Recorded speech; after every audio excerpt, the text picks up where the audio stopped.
retroalimentación de lo correspondiente al ejercicio de estudio de brotes.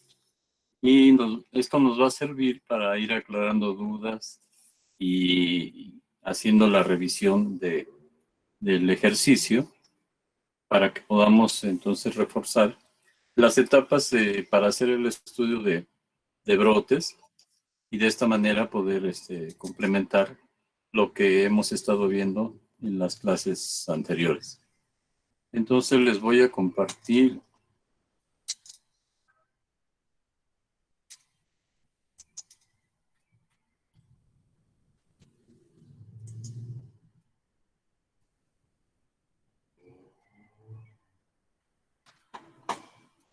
permítanme un segundo, por favor.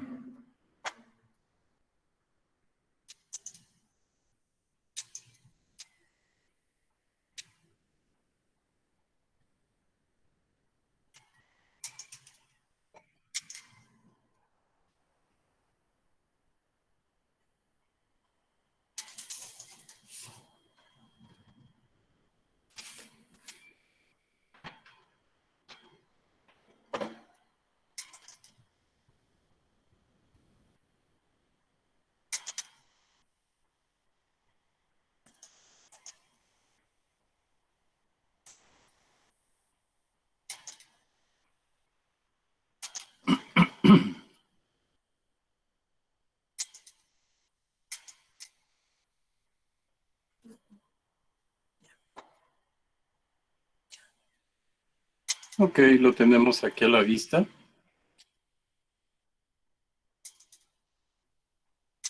Sí, doctor. Sí, ya se ve. Perfecto.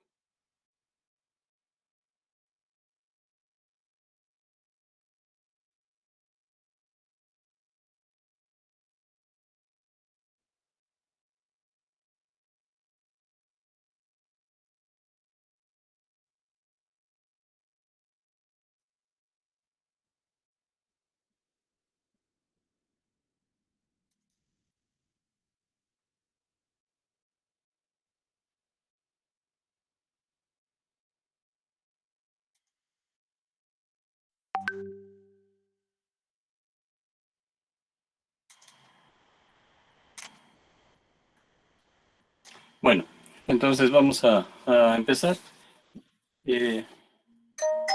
Siguen tocando la puerta.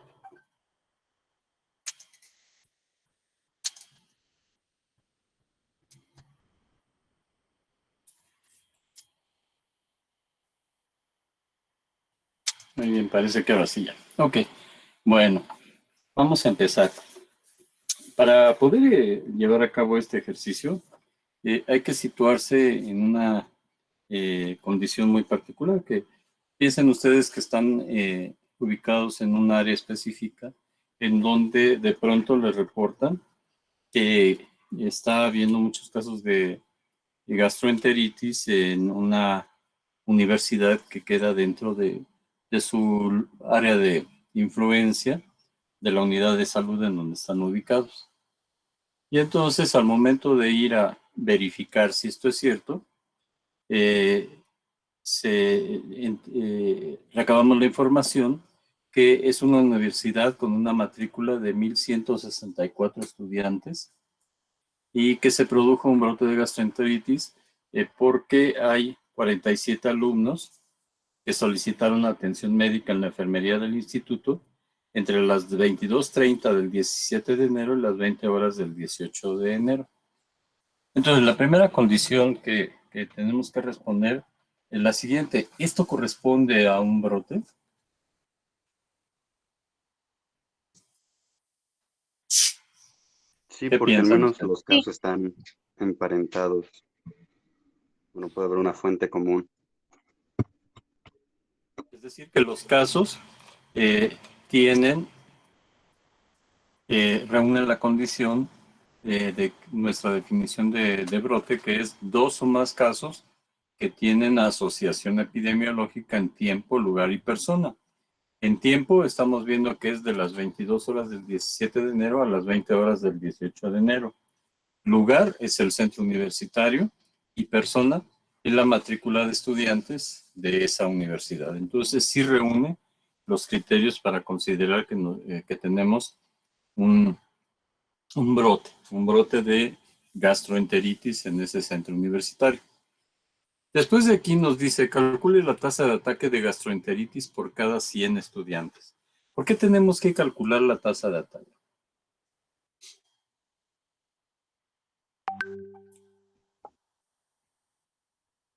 Para saber el número de casos que hay. El número de casos es 46, 47. No, perdón. para ver la probabilidad de que se afecten o tengan esa afección los demás estudiantes. Sí, tenemos, básicamente lo que se pretende con esto es medir el impacto que tiene este brote en ese centro universitario, y eso lo medimos a través de una tasa de incidencia, que es una tasa de ataque, en donde vamos a considerar el número de casos que están acudiendo a la atención médica, y tenemos que considerar que en principio está afectando a los 1.164 estudiantes de ese centro universitario. Por lo tanto, ¿cuál sería el despeje de la fórmula? Los 47 sobre los 1.164 por 100. Por 100.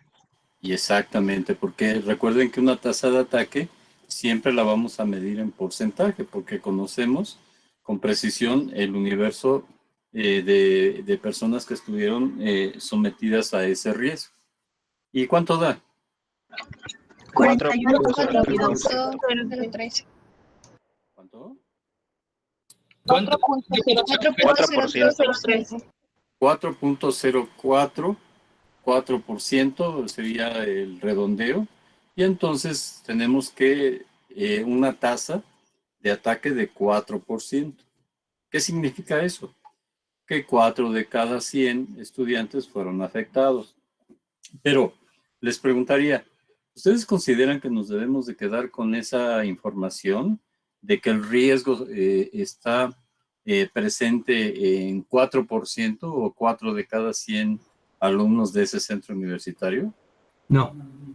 No, Tendríamos que irnos acercando a precisar cuáles fueron los que estuvieron verdaderamente en riesgo y conocer cuál es el verdadero riesgo.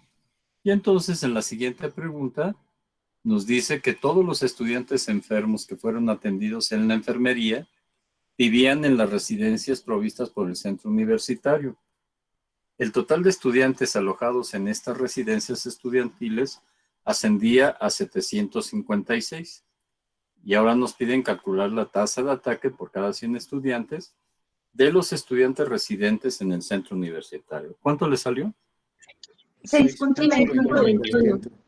6.22. Noten que cuando hicimos la primera aproximación para entender cuál es la magnitud de ese brote y la probabilidad de padecer gastroenteritis, fue 4.04. Pero si la circunscribimos a los estudiantes que están alojados en las residencias, sube a 6.22%. Muy bien. En el cuadro 4.7 se indican las residencias en las que se alojaban los 47 casos conocidos y el número y sexo de los ocupantes de cada residencia. Aquí tenemos el cuadro y ¿qué podemos notar? Que en la residencia A y en la L fue donde se presentaron más casos. Perfecto, que son 19 en la A y 13 en la L. Y entonces con eso respondemos a la pregunta A. Permítanme un segundo que están tocando la puerta nuevamente. Ofalia. Bienvenida, Ofalia. Gracias, doctor. Bien, entonces ya tenemos las dos residencias más afectadas. Y ahora nos pide calcular la tasa de ataque de las dos residencias más afectadas en forma conjunta. ¿Cuánto obtuvieron? 22.5. 22.53%. Muy bien, redondeado sería 23, ¿no? O 22.5. Vean ustedes cómo ya creció la tasa de ataque, la magnitud de ese brote ya creció hasta 22.54, pero hay que hacer la acotación que es solamente en esas dos residencias, la A y la L. Pero Doctor, ¿será yo esto tengo, cierto? ¿Sí? yo tengo una duda ahí. Es que a mí me Adelante. salió otra tasa porque yo nada más hice la división. Arriba puse los casos en las residencias A y L y abajo puse el total de los alojados en las residencias.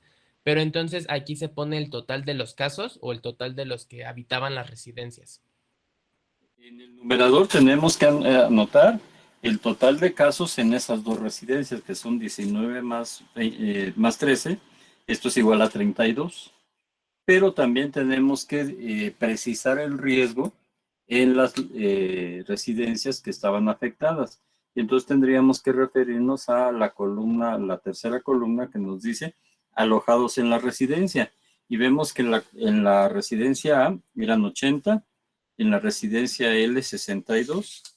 Al hacer la suma nos da 142. Entonces, para hacer el despeje de la fórmula es 32 entre 142 por 100. Y esto nos da 22.54%. ¿Sí queda claro? Ah, perfecto. Sí, doctor, muchas gracias.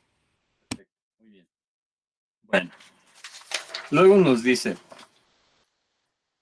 se advirtió sin tardanza que el brote afectaba a un número considerablemente mayor de estudiantes que el atendido en la enfermería. Se prepararon cuestionarios a fin de obtener datos adicionales respecto de la naturaleza y el alcance del brote. Es decir, que no nos podemos confiar con lo que tenemos a primera vista, sino que tenemos que profundizar en la investigación tratando de identificar cuál es, por un lado, la verdadera magnitud del brote y por el otro lado, cuál es el verdadero riesgo de la población que estuvo en esa condición. Estos formularios se distribuyeron a una muestra representativa de la población estudiantil. ¿Qué quiere decir esto? Que se distribuyeron aleatorizadamente, porque cuando nos dice que es una muestra representativa, debemos entender que se hizo una muestra al azar de todos los integrantes de esa comunidad universitaria. Al analizar los 304 cuestionarios devueltos, se puso de manifiesto que había ocurrido 110 casos de gastroenteritis. Entonces, nos dice la pregunta, ¿cuál fue el porcentaje de cuestionarios devueltos en relación con el total de cuestionarios distribuidos? ¿Esto para qué nos es útil? Para saber quién sí tomó en cuenta el brote. ¿Puede ser? Para no subestimar en realidad el número de o la tasa de ataque. Si Para nosotros... saber a cuánto. Ah, perdón. Adelante. No, si quieres tu comentario. No, para saber cuánto va a ser la población a la que vamos a estudiar, porque pudimos repartir 411, pero solo el 304 va a ser nuestro 100%. Sí, y eso en realidad viene siendo lo que nos preguntan aquí, que sería la tasa de respuesta de los cuestionarios. Y entonces en la pregunta 4A, lo que nos están preguntando justamente es la tasa de respuesta, que sería los 304 que nos fueron devueltos entre el total de cuestionarios que fueron distribuidos, que fueron 411. ¿Y eso nos da cuánto? 74%. Redondeado 74%. Entonces tuvimos una tasa de respuesta del 74% a la encuesta que hicimos en la población universitaria, elegida al azar. ¿Estamos bien hasta ahí? Sí, doctor. Sí, doctor. Sí, doctor. Sí. Nos dice de la pregunta B. De los estudiantes que devolvieron los cuestionarios, ¿qué porcentaje enfermó de gastroenteritis? Que debemos 36.18. que fueron 110 que presentaron gastroenteritis de los 304 que devolvieron el cuestionario. Y eso nos da un resultado de 36.18 que ya redondeado sería 36 o a números enteros sería 36%, que fue la tasa de ataque entre los encuestados. ¿Vamos bien hasta ahí? Sí, Sí, doctor. Sí, doctor. Luego nos preguntan, ¿cuál fue la verdadera tasa de ataque por gastroenteritis por cada 100 estudiantes en las 7 residencias? ¿Qué me pueden decir respecto a eso? pues ahí Doctor. tendríamos que tomar en cuenta. No, pregunta si quieres, o no sé qué ibas a decir. No, no, si quieres tú. Es que tenía duda en las residencias porque no son 7 residencias. ¿Cuáles íbamos a tomar? Sí, igual yo tuve duda ahí. Son 2, 3, 4, 5, 6, 7, 8, 9, 10, 11, 12, 13, 14 residencias.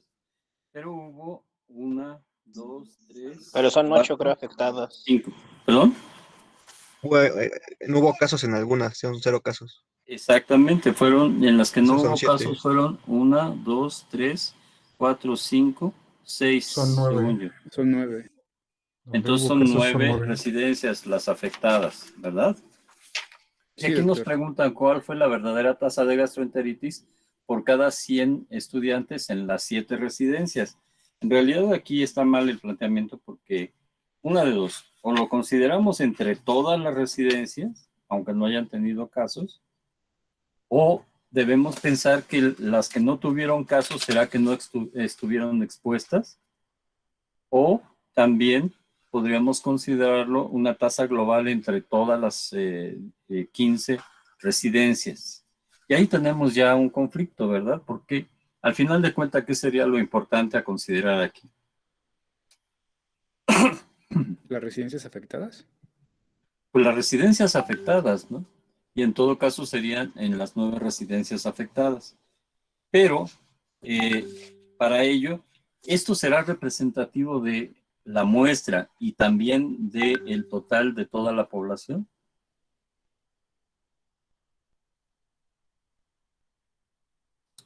¿Qué piensan? Yo opino que no, porque todos estuvieron expuestos al factor de riesgo que fue haber almorzado el viernes. Por eso creo que debemos considerarlos a todos. Pero hasta este momento todavía no lo sabemos. Pero consideraría entonces que sí debemos de incluir también a los sanos, porque no sabemos si con este nuevo cuestionario sí, también las casas que en las que no hubo anteriormente reportados casos, ahora sí hay. Ok, entonces tú consideras que deberíamos considerar a todos, tanto sanos como enfermos. Pero ¿cuál es el fundamento para hacer un estudio de brote? Y poder llegar a determinar la fuente de infección y la posible cadena de transmisión.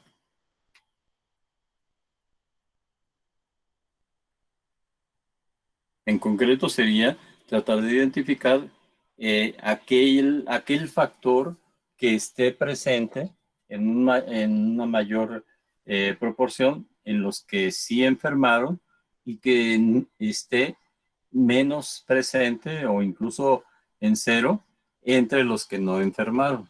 Pero todavía no podemos llegar a eso porque no sabemos todavía muchos elementos. Pero ustedes consideran que la verdadera tasa de ataque de gastroenteritis por cada 100 estudiantes en las 7 residencias, que aquí nos vuelve a saltar ese famoso 7 que al parecer está equivocado. Entonces, ¿cuál sería la verdadera tasa de ataque? ¿La podemos calcular? ¿Pero solo vamos a tomar las 9 residencias o todas? Es que esa es la pregunta, ¿no? Bueno, supongamos que tomamos en cuenta las 9 residencias. ¿Con eso será suficiente para poder estimar la verdadera tasa de ataque?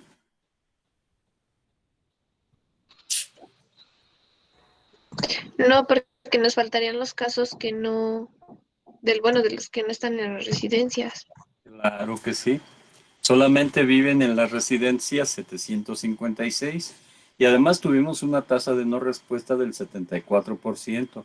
Y nos faltan además los casos que pudieran haber ocurrido en personas que no están alojadas en la residencia, que no son pocos. Porque del total de 1,164 estudiantes, solamente viven en las residencias 756. Y tuvimos una tasa de no respuesta del 74%, de respuesta del 74%. O dicho al revés, tasa de no respuesta de, ¿qué fue? 32%, ¿no?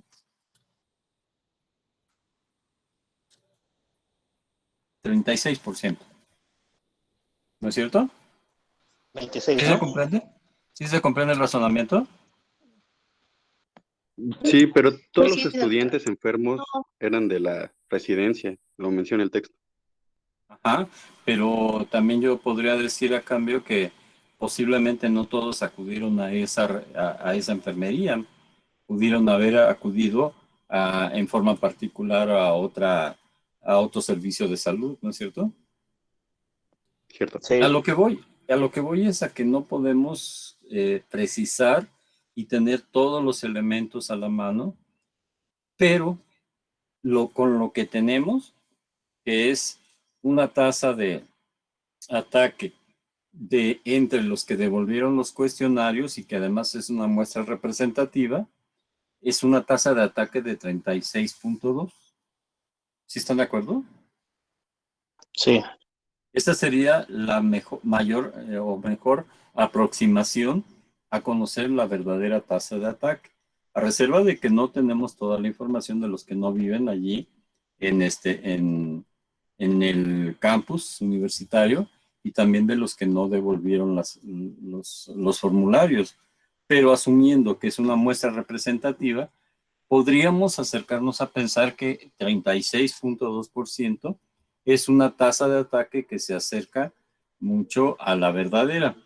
Pero además, déjenme decirles otra cosa, que ese 36% es bastante mayor que el 4% que calculamos en un principio, ¿se acuerdan? Donde teníamos 46 casos entre 1,164 estudiantes, 47 casos entre 1,164 estudiantes. Entonces, ¿cómo al irnos aproximando a conocer el verdadero alcance del brote, nos damos cuenta que ya cambió, porque antes teníamos 4 por cada 100 y ahora tenemos 36 por cada 100 estudiantes que presentaron gastroenteritis. ¿Sí me doy a entender? Sí. Sí, doctor. ¿Dudas, preguntas hasta aquí? Yo sí, doctor. Adelante. Entonces, o sea, por decir, en la B habíamos calculado pues el porcentaje que se enfermó, o sea, basado pues en los que devolvieron los cuestionarios. Entonces, en la pregunta C, la tasa de ataque que pondríamos pues sería la misma, o bueno, lo mismo que en B, porque consideramos que, bueno, a todos nada más los que devolvieron los cuestionarios. Sí, la mejor aproximación que podemos tener es esa de 36.2, porque no tenemos otra información. Pero hay que asumir que tenemos ahí un margen que nos podría hacer fallar porque no estamos considerando a los que viven fuera del campus y no estamos considerando a los 36% que no devolvieron los cuestionarios. Pero es una buena aproximación y algo que es muy importante es 9 veces mayor que la que inicialmente habíamos calculado y subestimado en relación a todos los integrantes del campus universitario. ¿Sí me doy a entender? Sí. ¿Dudas o preguntas hasta aquí? No, doctor. No. Yo, doctor, Todo muy entonces, claro. ¿cuántos ¿Quedó casos claro? consideraron para esta tasa de ataque? Perdón, no escuché. Rubén. Que no me quedó claro cuántos casos se utilizaron para calcular esta tasa de ataque en esta pregunta. Ok. Lo que utilizamos fue que, a ver, recopilando, se distribuyeron 411 cuestionarios entre los estudiantes. Y al analizar los 304 cuestionarios que fueron devueltos, se puso de manifiesto que habían ocurrido 110 casos de gastroenteritis. Ese 110 es el numerador para poder calcular esta tasa de ataque que es más cercana a una estimación más cercana a la verdadera, pero se refiere solamente a los 304 cuestionarios devueltos. Y entonces dividimos 110 entre 304, 110 casos entre 304 cuestionarios devueltos, y es ahí de donde obtenemos el 36.2% de tasa de ataque. ¿Sí ya quedó claro? Sí, doctor. Y solo tengo una duda. Aquí no se consideraría, por ejemplo, los casos de los que hablaba al principio del ejercicio que acudieron a la enfermería. Es Porque, que, por ejemplo, a ellos no se les hizo un cuestionario porque ellos ya fueron identificados. fíjate que tocas un buen punto. No nos dice aquí si esos 47 que acudieron a la enfermería al principio del estudio están incluidos entre los 110 que estamos ahorita recuperando a través de los cuestionarios. Es buen apunte. No lo tenemos, pero con todo y eso, pues podríamos pensar que la magnitud del brote es 9 veces mayor que la que en un principio habíamos considerado al hacer una estimación general. Fíjense que eso sucede cuando hacemos nuestros indicadores, como cuando calculamos nuestros indicadores con base en los datos preliminares que podamos tener. Por eso es importante tratar de hacer una encuesta a todos los posiblemente expuestos para que podamos caracterizar con toda precisión cuántos fueron los verdaderamente expuestos y cuál fue el número más verdadero de los casos que se presentaron. ¿Sí me doy a entender con esto? Sí, doctor. Sí. Muy bien. Ok. Bueno, vamos a la siguiente. La pregunta 5. Con base en los datos del cuestionario correspondiente a los 110 casos identificados, se preparó la siguiente lista de frecuencia de síntomas. Tenemos diarrea, cólicos, dolor de cabeza, náusea, fiebre, heces con sangre y vómitos.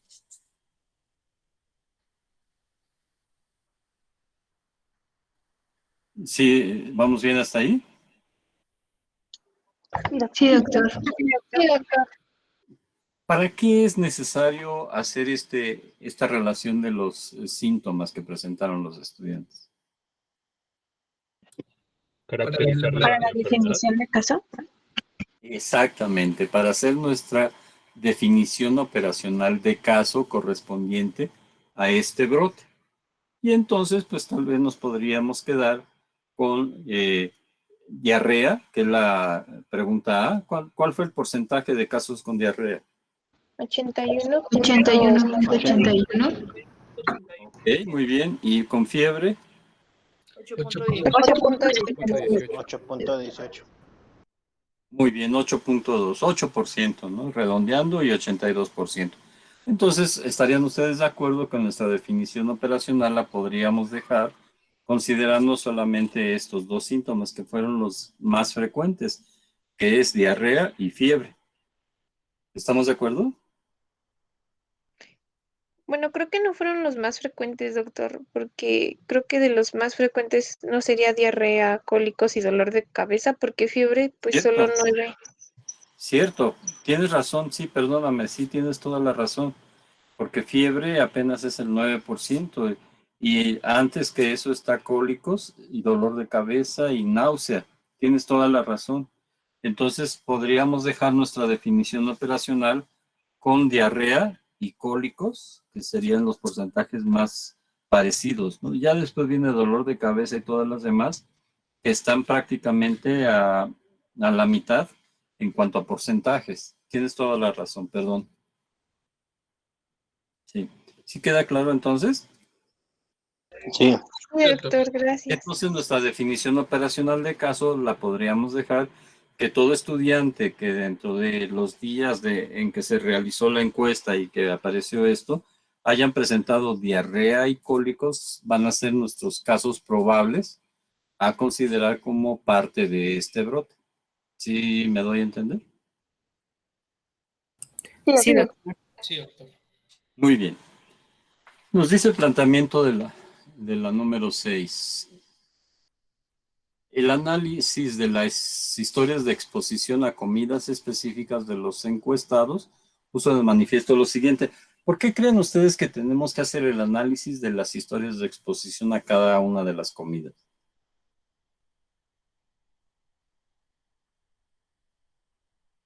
¿Se entiende la pregunta?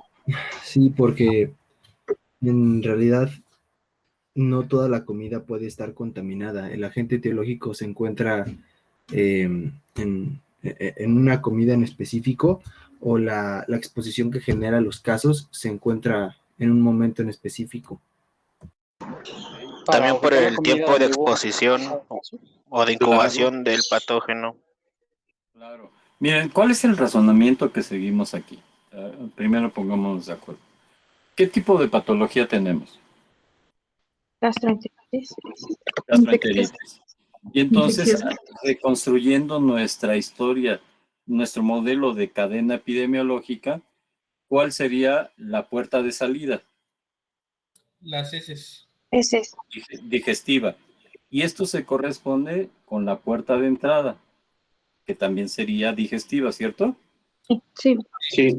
Entonces, si se corresponden esas dos puertas, la de entrada y la de salida, entonces el mecanismo probable de transmisión, ¿cuál podría ser? Por alimentos contaminados. Digestiva, alimentos. Claro, alimentos, pero considerando también bebidas. Entonces tendríamos que pensar en que son alimentos o bebidas.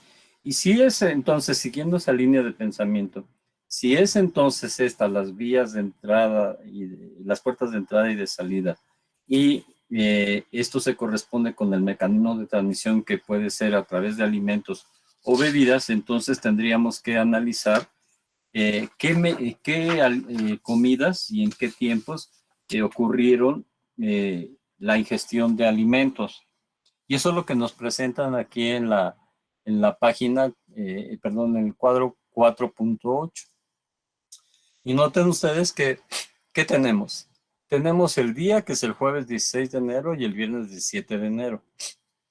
Y la comida en cada uno de ellos fue desayuno, almuerzo y cena. Y entonces tenemos aquí un listado de enfermos y sanos por cada una de las comidas, con un porcentaje de enfermos, y de los que no ingirieron la comida específica, también enfermos, sanos y el total, y el porcentaje de enfermos. ¿Qué nos dice o por qué hacemos este cuadro?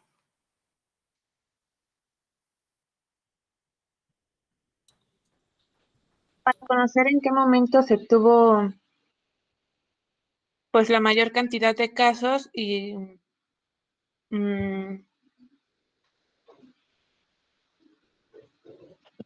¿En qué momento se dio la exposición? sí, Lo pues que sí, tratamos más o de menos. buscar es en qué momento tuvimos la probable exposición. Y si nos atenemos a las bases conceptuales que hemos visto y hacemos nuestra comparación de enfermos y sanos, ¿qué tendríamos que observar? ¿Cuál sería la comida en la cual se dio lugar esa exposición? El almuerzo del Aquella. viernes El 17. almuerzo. El almuerzo. Pero en el razonamiento, ¿cuál sería? Aquella que tenga un mayor porcentaje de enfermos y el menor porcentaje entre los sanos.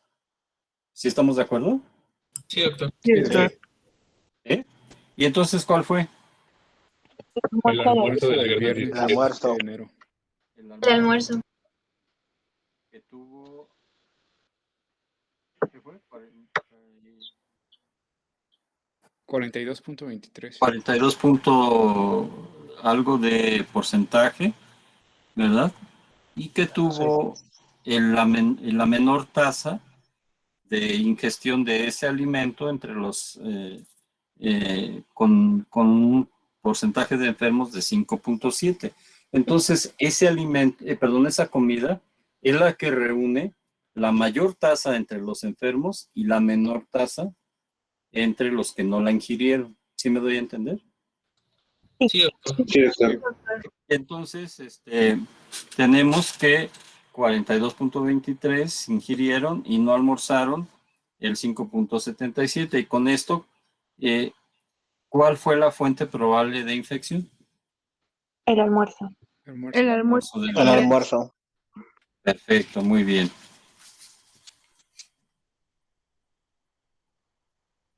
Ya resolvimos esto. Luego dice en la 7.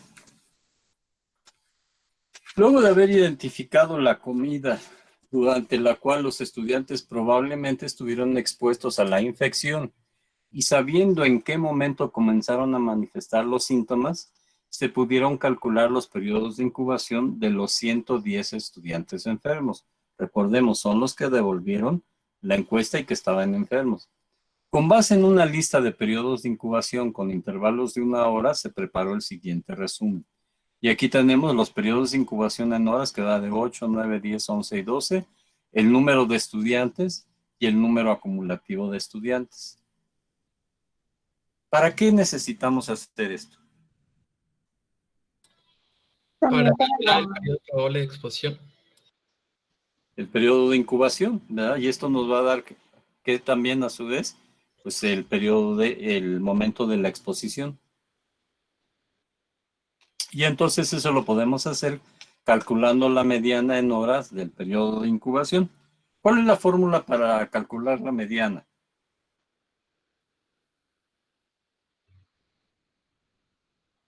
Ordenar los datos y localizar el central, ¿no? ¿Y qué? Y localizar el valor central. Ok. ¿Y el valor central aquí cuál sería? De 10 horas. 10 horas. No, pero primero tenemos que calcular la mediana en horas, ¿no? De acuerdo a esto. Si tenemos aquí agrupados los 110 estudiantes, ¿cuál es el valor que tiene la mediana? Para calcular esto, tenemos 110 casos y la fórmula de la mediana es el número de casos menos 1 entre 2. Y entonces, despejando es 110 menos 1, 109 entre 2, y esto nos da 54. Y el valor que es 54, ¿dónde va a quedar? ¿En las 10 horas? En el de 10 horas. 10 horas, ¿verdad? Porque está aquí entre 36 y 55. El valor de 54, que es el que nos resultó, es uno antes de este. Y entonces esto corresponde a un periodo de 10 horas. ¿Sí se entendió? Sí, doctor. ¿Y ahora qué tenemos que hacer para encontrar el periodo de exposición? Es lo que hicimos en MOPESE, ¿no? De restar, bueno, el periodo mínimo de incubación. Se le resta al primer caso el periodo mínimo de incubación y al último caso se le resta el periodo máximo de incubación y ya se saca ahí el periodo. Pues a mí me salió de las 14:30 horas del 17 de enero a las 8 horas del 18 de enero. A mí me salió distinto, Pero no doctor. A mí me salió de las 10 de la salió mañana igual. a las 2 de A la mí me tarde. salió igual. A mí me salió de A mí me las salió de 10 a 1. Exacto, de 10 a 1. De las De 10 10 a 10 1 a 1. ¿Y ese horario a qué corresponde? al almuerzo. Al almuerzo nuevamente. Con eso estamos verificando que sí, efectivamente, el alimento, la comida que fue probablemente el momento de exposición fue el almuerzo nuevamente del viernes, ¿verdad? Muy bien. Con base en la información derivada de los cuestionarios, se determinó que 251 estudiantes ingirieron alimentos servidos a la hora del almuerzo el día viernes 17 de enero. A fin de individualizar el alimento causante del brote, se preparó el cuadro siguiente. Y aquí tenemos las personas que ingirieron y las que no ingirieron el alimento o bebida especificado, ¿verdad? ¿Y qué tenemos? Pescado, pastel de estofado de cordero, budín de atún y tallarines, ensalada de gelatina de piña, torta de frutas, ensalada de repollo, gelatina natural con vainilla, gelatina natural sin vainilla, leche y café. ¿Qué encontraron? ¿Cuál es el alimento que tiene la tasa más alta entre los que lo ingirieron? ¿Verdad? La tasa de incidencia entre los que ingirieron y la más baja entre los que no lo ingirieron. El pastel de estofado de cordero. El pastel de estofado. Y el café. ¿Y el café? ¿Cómo explicamos eso? Que nadie se come un pastel sin su cafecito. Claro, pues sí, ¿verdad? Tienes que tomar alguna bebida, pero en realidad todo apunta a que sea más bien el café un acompañante del verdadero alimento que está involucrado. Y entonces, con eso, ¿qué podemos concluir de todo el ejercicio? En que la fuente más probable de exposición fue el pastel de estofado de cordero, porque tiene la tasa de ataque más alta en quienes la comieron y la tasa más baja de ataque entre quienes no la comieron. Muy bien. Y entonces con eso logramos identificar el periodo de incubación, la fuente de infección y el mecanismo de transmisión, que es el objetivo de un estudio de brote. ¿Qué les pareció? ¿Preguntas o comentarios? ¿Dudas? Bueno, solo me quedé con duda de cómo se calculó entonces el periodo de exposición. Al periodo de exposición con la mediana de los casos, del periodo de los casos. Y entonces contando retrospectivamente a partir de esa mediana, encontramos que el periodo de incubación estuvo 10 horas antes. Ok, ya. ¿Sí? Sí, gracias. Muy bien. ¿Dudas, preguntas o comentarios? Doctor, adelante. No, tú. Sí, bueno, doctor, tiene que haber un valor que sea representativo entre el porcentaje de personas que no ingirieron el alimento y los que sí lo ingirieron. Por ejemplo, en el pastel de estofado de cordero, en los que no lo ingirieron me salió 7.9 y los que sí lo ingirieron 55.6. O sea, debe de ser un valor que sea el doble, el triple, o qué valor de referencia. No hay un límite, no hay un rango, llamémosle así. Lo que debemos considerar es que para obtener la conclusión es que debemos de identificar cuál es el que tiene la tasa de ataque más alta entre los que sí lo consumieron y la tasa de ataque más baja entre los que no lo consumieron. En este caso fueron esos valores.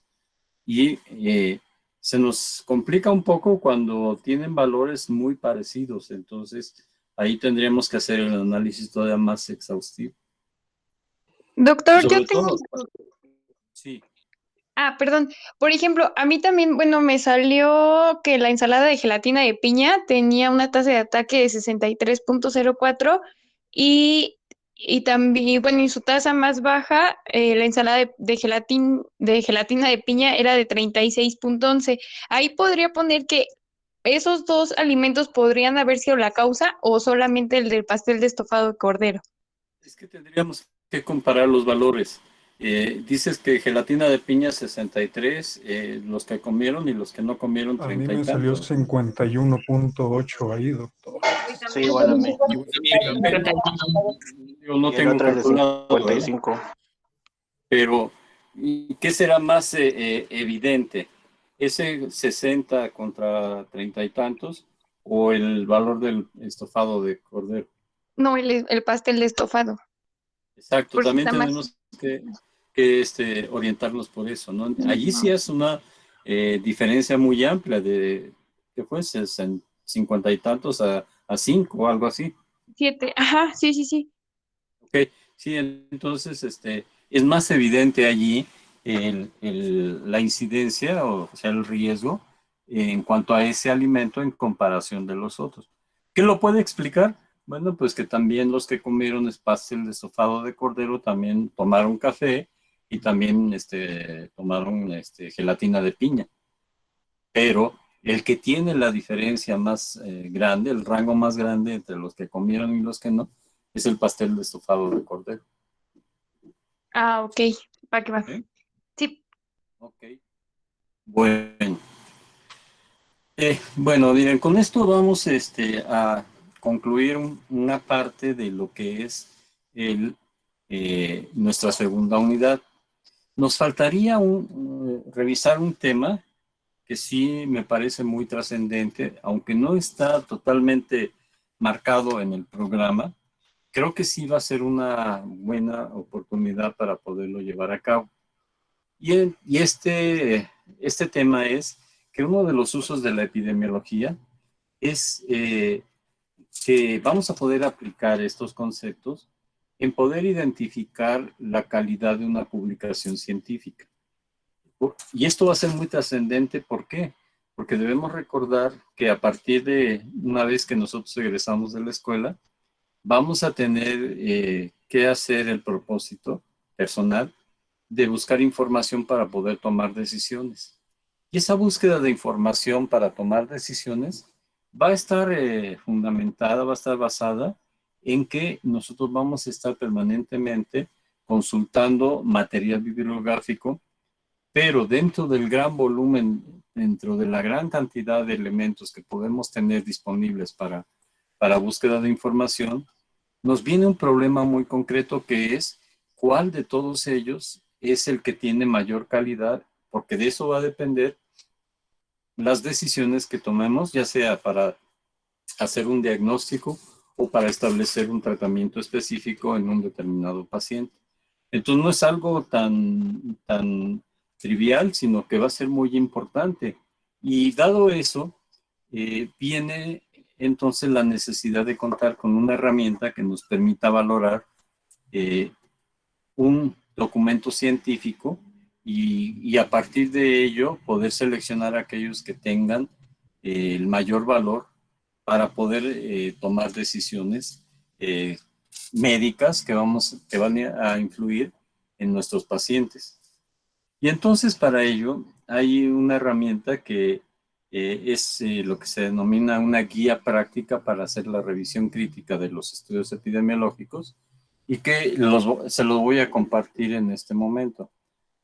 Permítanme un segundo.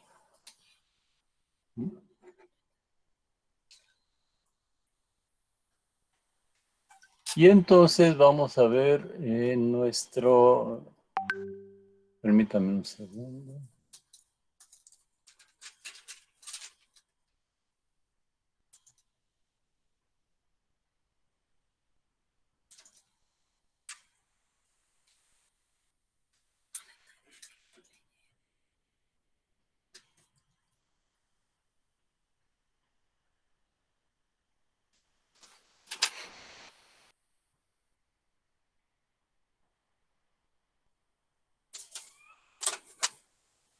Un segundo, por favor.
Y aquí lo tenemos.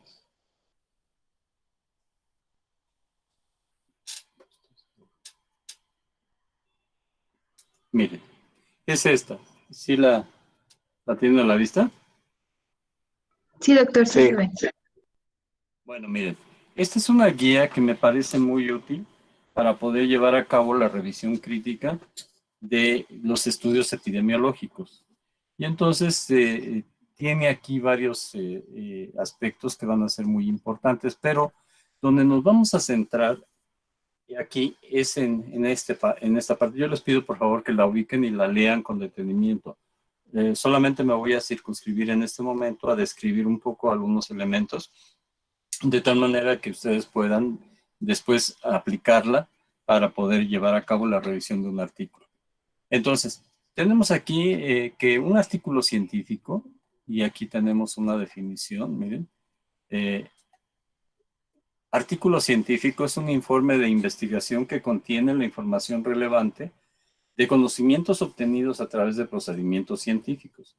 Por lo tanto, debe contener la explicación de los objetivos y fundamentos del estudio, la descripción de la metodología empleada, la descripción objetiva de los hallazgos o evidencias y la discusión inteligente de los resultados a la luz de los conocimientos existentes y de su significado para el futuro desarrollo del conocimiento o la aplicabilidad de los mismos.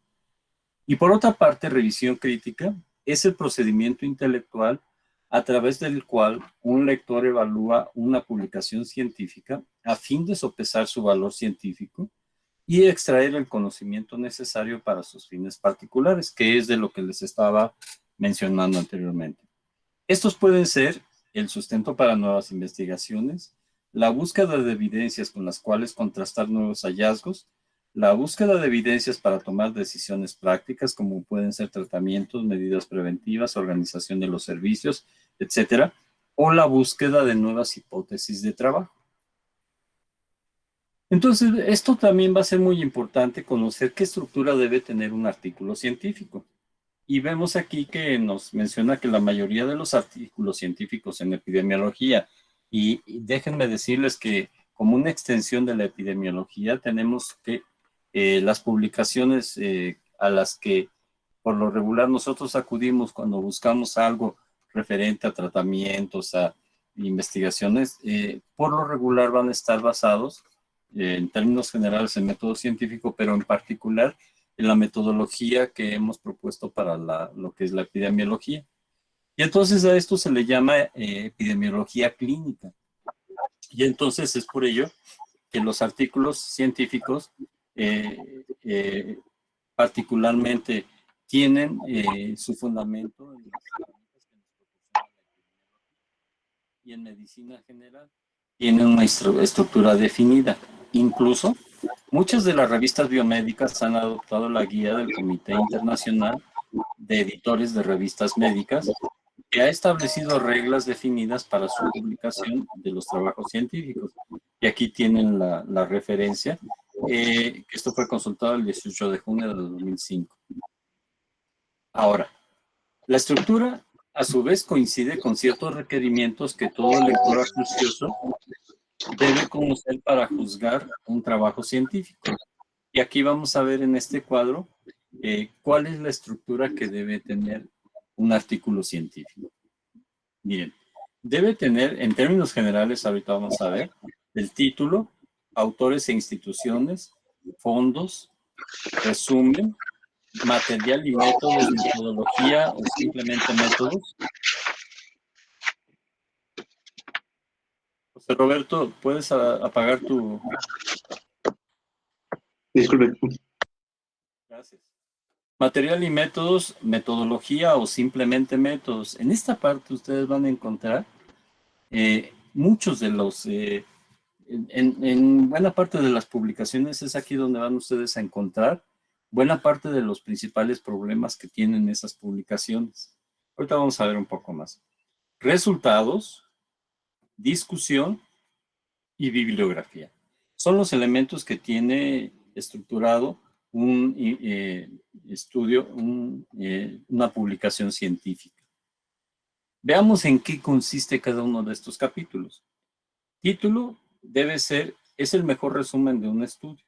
Un buen título expresa con claridad el problema estudiado. Algunas veces, además, informa acerca de algún procedimiento o una población en particular. Y entonces, hay muchas ocasiones que de pronto nos llama la atención por qué es nuestro objeto de interés, algo en particular, pero cuando vemos el título, ya desde ahí podemos estar imaginando, por un lado, qué contiene ese documento o la forma en que se hizo. Pero en otras ocasiones es tan rebuscado o trata de recopilar tantas cosas en el título que al final de cuentas se vuelve incomprensible o que ya desde allí muestra deficiencias en cuanto a la investigación de que se trate. Autores e instituciones. Ambos son buenos indicadores del nivel de competencia de quienes han realizado el estudio. Con frecuencia los autores se especializan y se convierten en autoridades reconocidas en ciertos campos específicos. Eso mismo ocurre con las instituciones en las cuales los autores trabajan.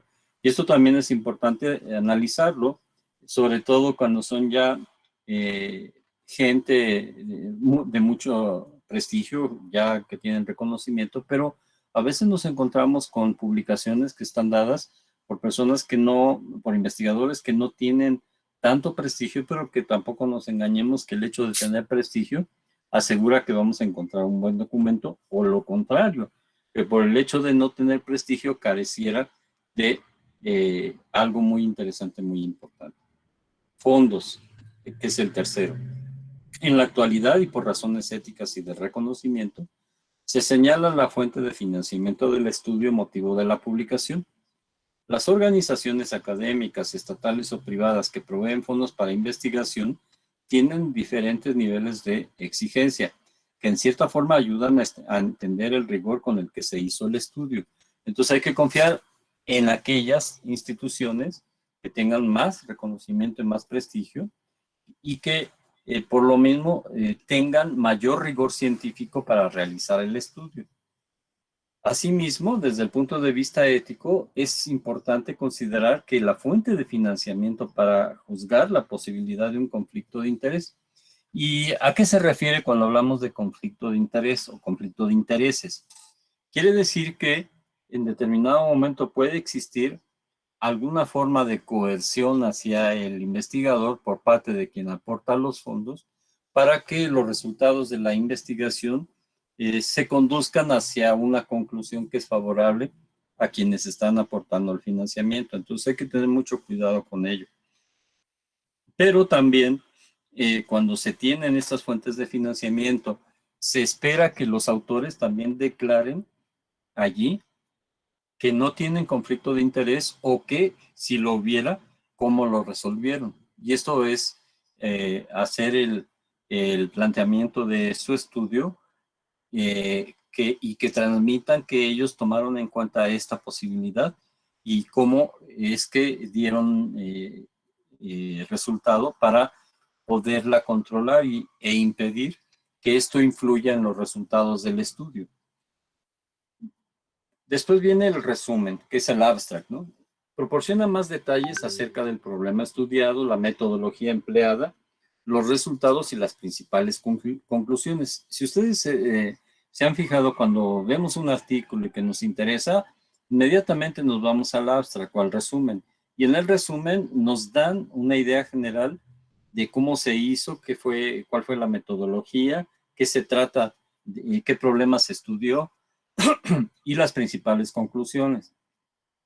Muchas veces basta con revisar el resumen o abstract y de ahí ya decidimos si vamos a continuar con la lectura. Luego viene el capítulo de material y métodos, metodología o simplemente métodos.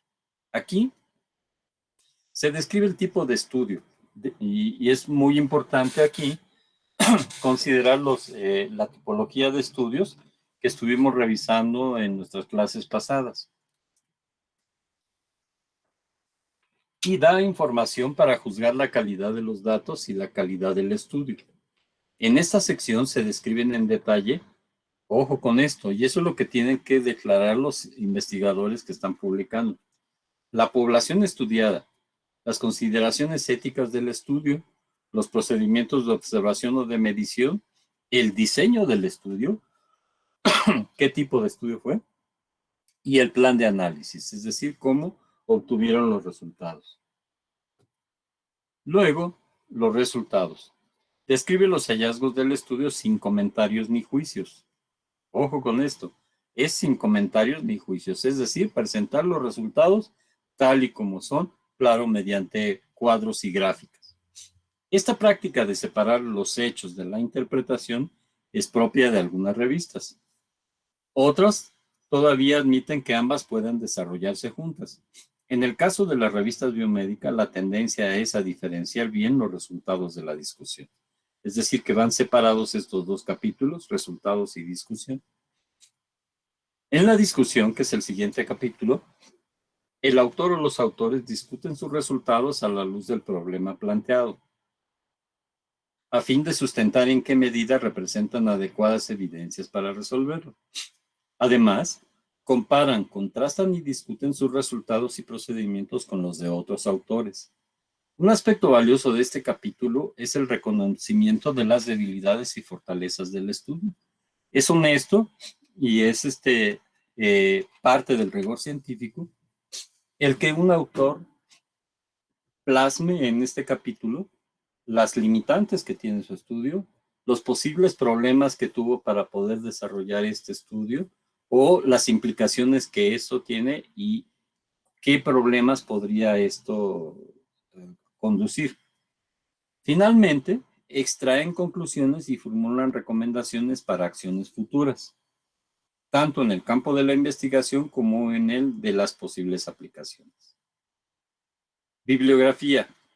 Proporciona al lector las fuentes a las que puede recurrir para comprobar, comprender y ampliar los aspectos descritos en el estudio. Una regla general que se sigue en las publicaciones y por parte de los revisores de los estudios es que tiene que haber un balance entre las páginas del estudio y el número de referencias o de bibliografía consultada. Y más o menos tiene que ser una, por lo menos una, por cada página del estudio. Y eso cuando menos. Entonces ahí es posible ya ir identificando ciertos vicios que puede tener un determinado artículo. Ahora, la estructura descrita de de los documentos científicos y sus significados sirven de guía para el análisis crítico. Sackett, que es un autor muy reconocido en el ámbito de la epidemiología clínica, en 1985 propuso un algoritmo para leer eficientemente un artículo científico desde el punto de vista de la epidemiología clínica, en el cual toma en cuenta esta estructura. A continuación se presenta dicho algoritmo modificado para un uso más general. Y aquí lo tenemos. ¿Cómo es que vamos a empezar la revisión crítica? Miren, la primera pregunta es, vemos el título y tenemos que preguntarnos si es de interés o útil. Si la respuesta es sí, continuamos. Si la respuesta es no, pasamos a otro artículo. La siguiente pregunta, autores, ¿son de prestigio? Si la respuesta es sí, pasamos adelante y si no, pasamos a otro artículo. Aquí también conviene aclarar que no siempre los autores de prestigio van a presentar documentos totalmente ciertos. Puede haber conflictos de intereses o bien que, aunque no sean de prestigio, pueden presentar algo que sea innovador, algo que tenga un verdadero aporte al conocimiento. La siguiente pregunta que tenemos que hacer, el resumen. ¿Los resultados son válidos y útiles? Si la respuesta es no, pasamos a otro artículo. Si la respuesta es sí, pasamos a la siguiente, que es lugar. ¿Resultados aplicables o contrastables con mi propia realidad? Si la respuesta es no, pasamos a otro artículo. Pero si la respuesta es sí, pasamos a la siguiente, que es material y métodos y calidad del diseño.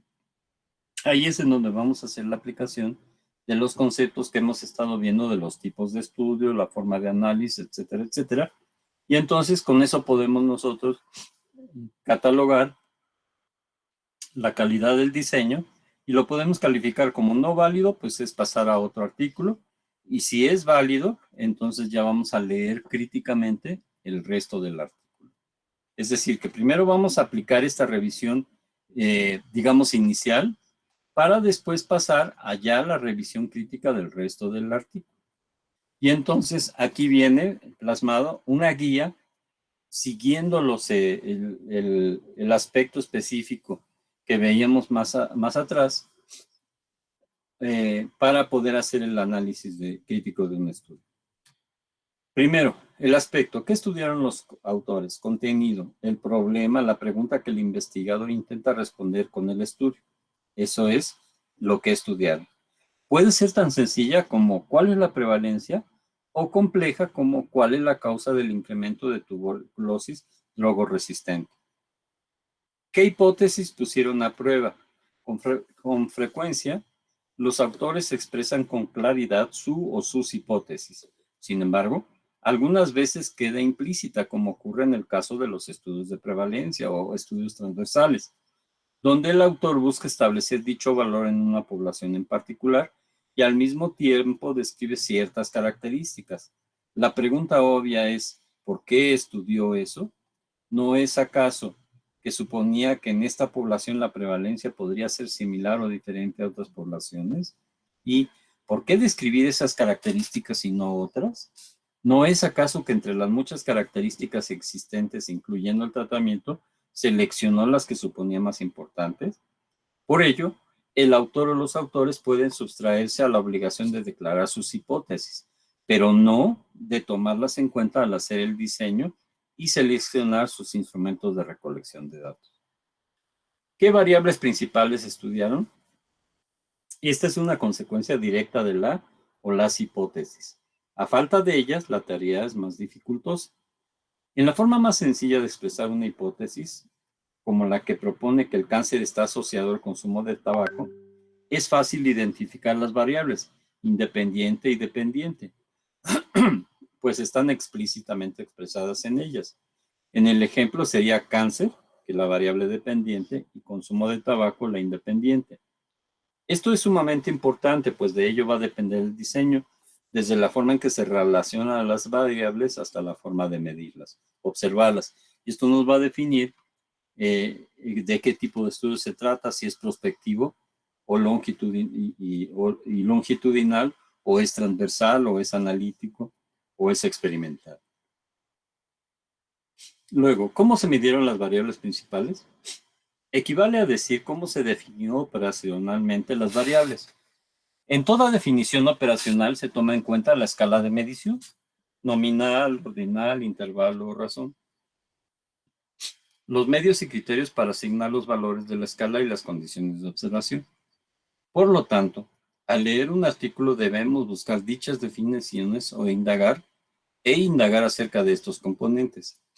En este sentido, una variable como cáncer implica saber si solo se consideró cáncer y no cáncer, o se tomó en cuenta los grados de cáncer.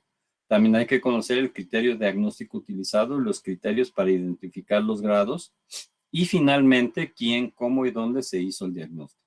Solo así podremos juzgar la calidad de los datos que nos presenta el artículo, la validez interna y externa, la exactitud y la consistencia. ¿Qué otras variables se estudiaron? Además de las variables principales, muchos autores incluyen otras variables con diversas finalidades.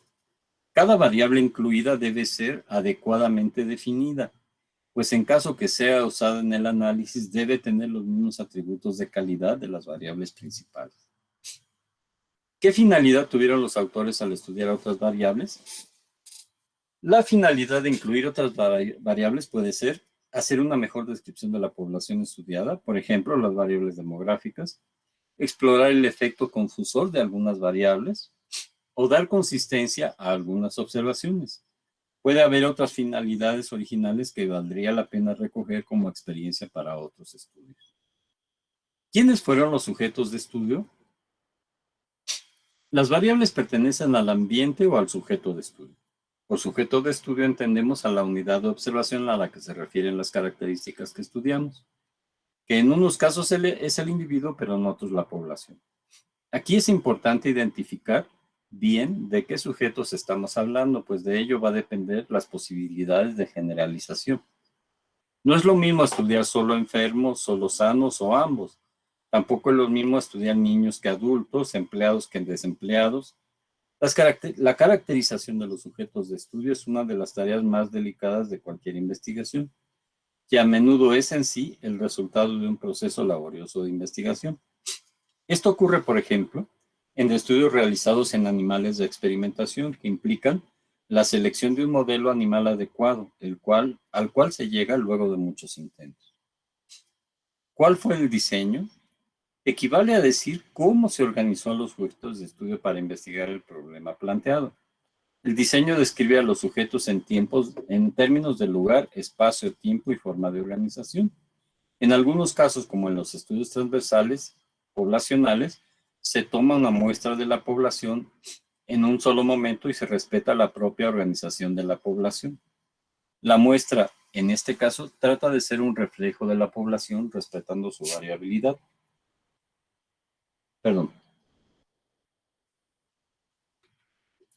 En otros, como el estudio experimental, selecciona sujetos voluntarios y los organiza en grupos de comparación, siguiendo un criterio aleatorio, aleatorización.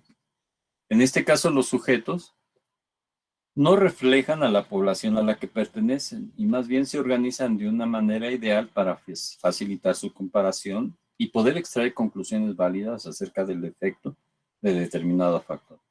En la lectura crítica de un artículo no basta con encontrar la etiqueta con la que el autor identifica su diseño. Es necesario describir el diseño.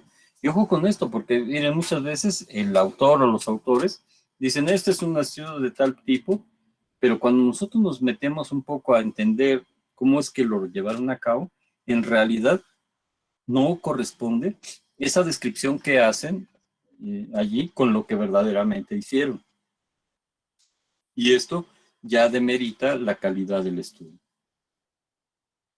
Es necesario describir el diseño, encontrar sus particularidades para que por este medio aprender nuevos aspectos de la investigación epidemiológica. ¿Qué calidad tuvo el diseño? Una vez caracterizado el diseño, es necesario evaluar su validez, que en pocas palabras significa la forma en que se controlaron las fuentes de error sistemático a que están expuestos todos los estudios, es decir, los sesgos. Estas fuentes de error van a depender de la forma en que se seleccionaron los sujetos, se hicieron las mediciones y se tomaron precauciones y medidas para evitar el efecto confusor de otras variables. En términos del diseño, significa el uso apropiado de las técnicas de muestreo, la aleatorización, el enmascaramiento, los criterios de inclusión y exclusión, los grupos de comparación y las técnicas de análisis. Por ello, la calidad del diseño no solamente depende del tipo de estudio, sino de la forma en que se seleccionaron y usaron las diferentes técnicas de investigación. De la misma forma que la calidad de vivienda no solo depende del barrio en el que se ubica, sino de la forma como se organiza la vivienda misma. La afirmación de que la calidad de la evidencia va en orden descendente desde los estudios experimentales verdaderos, ensayo clínico aleatorizado, a los estudios descriptivos es pues relativamente cierta. Puede ocurrir que un estudio descriptivo proporciona mejores evidencias que un estudio experimental si este último no se hizo en forma apropiada. ¿Cuáles fueron los principales resultados? Si se tiene claro todo lo anterior, es fácil orientarse en la identificación de los resultados más significativos. Algunos autores son muy concretos y tienden a presentar con claridad sus resultados. Otros, en cambio, aprovechan el espacio para presentar más de lo que plantearon buscar al principio. En este último caso, hay que tener cuidado al dar significado a los hallazgos. ¿Qué importancia tienen los resultados? Los resultados tienen que ser vistos en términos del problema planteado, el estado del conocimiento existente y las implicaciones que tienen para el desarrollo posterior de las investigaciones o sus aplicaciones. El lector debe tratar de leer los resultados confrontándolos con lo que sabe o con lo que otros autores dicen al respecto. Al mismo tiempo, debe incorporar los nuevos conocimientos en el cuadro de sus intereses, que pueden ser teóricos o aplicativos. Y bibliografía. En el caso de hacer una presentación del análisis crítico, es importante incluir la bibliografía que sustente las apreciaciones, siempre y cuando se trate de datos específicos, pues los conceptos establecidos no la necesitarían, salvo que el autor del análisis quiera reforzar su punto de vista con la cita de ciertas autoridades en el tema o en el método. Bueno, vamos a hacer un ejemplo que les voy a pedir que lleven a cabo ustedes. Para ello, van a aplicar y van a contrastar, porque ya está hecho aquí, miren, la guía del cuadro anterior, de lo que acabamos de ver, para el análisis de este artículo, que es análisis de los factores de riesgo de la hipertensión arterial en Colima, México. Fue publicado en la Revista Panamericana de Salud Pública en el 2004. Entonces, aquí lo que les voy a pedir es de que este artículo está también aquí en la misma, en nuestro repositorio, en el mismo lugar donde está esto. Ahorita se los voy a presentar. Voy a dejar de compartir. Muy bien. Y vamos a irnos al repositorio.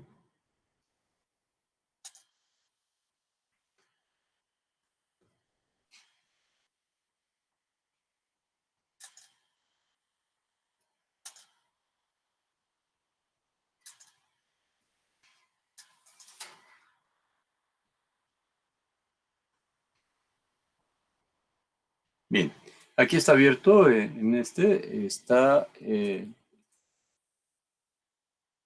el artículo que estábamos viendo, que es este, miren, que está en nuestro repositorio, en la carpeta 2.2, estudios epidemiológicos, y tiene el numeral 10, que dice revisión crítica de la bibliografía. Este documento que acabamos de revisar de inicio es este, miren, es el 1 que dice Guía Crítica de Estudios Epidemiológicos, PDF.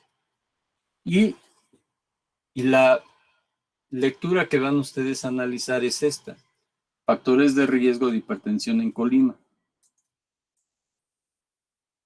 Es este. ¿Sí se alcanza a ver? Sí. Entonces, les pido por favor que vean ustedes cómo es que está planteado aquí la revisión crítica, que fue lo que acabamos de describir, ¿verdad? Y después cómo se aplica aquí para el análisis de un artículo.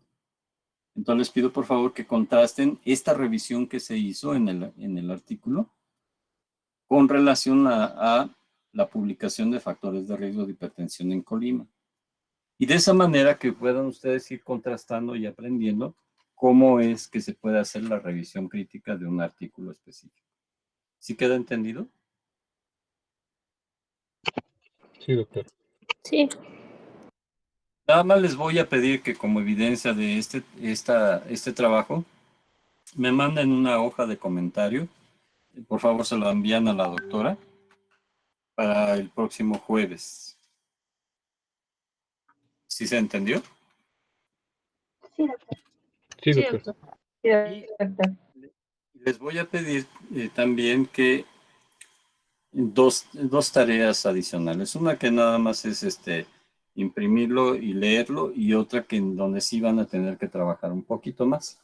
Miren, la primera que les quiero pedir es que, por favor,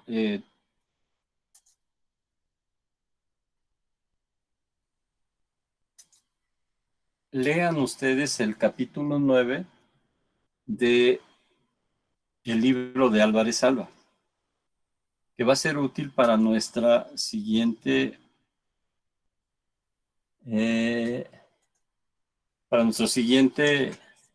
periodo de la materia, que ese sería este que les estoy compartiendo.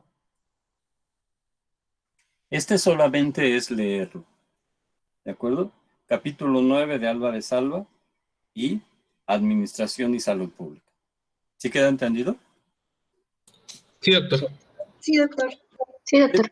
Y la tarea que les quiero pedir es que, voy a dejar de compartir. Ok. La siguiente tarea que les quiero pedir es que, por favor, construyan ustedes su proyecto de vida. ¿En qué consiste esto? Va a consistir en que en una lámina de cartulina, o sea, que sea tamaño cartulina, la dividan en tres columnas. En la primera columna, les pido por favor, siempre bajo la perspectiva de personal, familiar, académico y profesional, planteen ustedes imágenes, pongan ustedes imágenes en la primera columna del pasado, que es de donde vienen, del presente, lo que son hoy, y del futuro, que sería la tercera columna, cómo se visualizan ustedes a futuro. ¿Sí se comprende? ¿Cuáles eran los aspectos, perdón? Familiar, todo eso. Es personal, ustedes, su proyecto de vida que quieren hacer a futuro, en su vida personal, sus gustos, sus aficiones, sus distracciones, sus hobbies, etcétera, etcétera. En el presente, ¿qué son? ¿Qué han logrado? ¿Qué tienen? ¿Qué fortalezas tienen? ¿Qué debilidades identifican ustedes tener? Etcétera, etcétera. Y en la tercera columna va a ser a futuro, ¿a dónde quieren llegar? En cuestiones de su edad, su pareja, su familia, sus aficiones, sus gustos, la especialidad que quieren hacer, los estudios que quieren hacer. ¿Sí me doy a entender? Ok, doctor, claro. Sí, doctor. Insisto, son tres columnas: pasado, presente y futuro. Y no es necesario que pongan ustedes frases, sino que busquen en revistas, en publicaciones, etcétera, o en internet, busquen ustedes imágenes que hagan evocación de eso que quieren plasmar en los ámbitos personal, familiar, profesional y académico. ¿Sí queda claro? Eso va a ser en pasado, presente y futuro.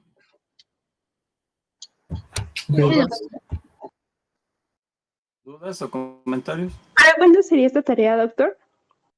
Esta tarea para la próxima semana, el próximo lunes. Ok, gracias. Y una vez que ya la tengan, le toman una foto y se la envían por favor a la doctora. Debe tener su nombre, por supuesto, ¿eh? Ok, sí, doctor. Ok, doctor, perfecto. Sí, doctor. Doctor, ¿y no lo podríamos hacer digital? Si te acomoda, pero aquí hay que considerar que de pronto puedes necesitar espacio para poder plasmar todas las imágenes, de tal manera que no quede tan pequeñito que no se alcance a distinguir. Porque en el momento de que quieras tomar la fotografía, va a ser bastante complicado el poder meter ahí todos y que se alcance a distinguir. No sé si me doy a entender, pero si resuelven la situación de que sí se pueda visualizar, no tengo problema. Si lo hacen digital. Ok, doctor, muchas gracias. Doctor, acuerdo. ¿podría repetir el nombre de la actividad? Proyecto de vida. Gracias. ¿Quedó claro? ¿No hay dudas? No, doctor. Perfecto. Muy bien. Pues entonces nos vemos el jueves porque mañana es día feriado. Y entonces nos veremos hasta el próximo jueves. ¿De acuerdo? Ok, doctor. Muchas Sí, doctor. gracias. Gracias. Muchas gracias. Gracias, doctor. Tarde. Hasta luego, feliz 9 de mayo. Hasta luego.